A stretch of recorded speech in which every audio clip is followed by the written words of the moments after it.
Kasi magsaba ko na tanawa guys. Ready, maro kayang kauban ba?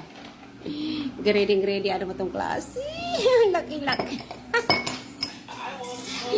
Ang laki-laki. Pero hindi naman alam kung anong klase itong tama nito. Ayan. Hindi ko tinapos yung live ko. Kaya sabi niya, halika na dito, mag-umpisa o. Ang ganda pa ng baso namin. Ito na, no? Anong pangalan? Unsay pangalan, ani? Ni? Yung sa mo pagbasa? Are you, ano man eh? Are you, sa ba na pagbasa? Hindi ko mabasa. Oh, tingnan mo. Ano, saan pagbasa? Tinanggal pa.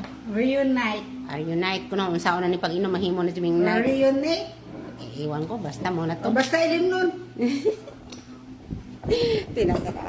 Tagay pa mo. Oo, tarawa. Dako ang baso, oy, dako ang putilya. Gamay ra ko. Ganay. Nakadungog jud mo, ha? Gamay ko na. Inaani ko na mong ingnon sa kay init magug panahon. Sarap.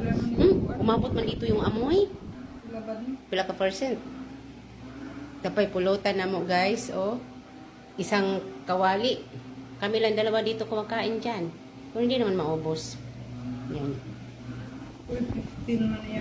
Uy, ibutang dito. Kuno, gamay na ka yung basa. Oh, 8%. Hala, grabe talig ko yan. Tama kasi magtumbling ng kaming duha dire.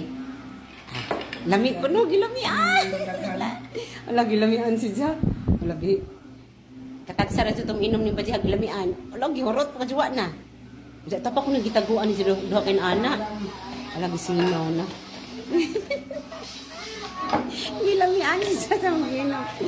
Ito pang, agoy, tanawang sa mga pagbajihan eh. I love you. God bless sa mga nag-watch dyan. God bless. Inom kami sa malamig na panahon. Bye-bye. Yummy.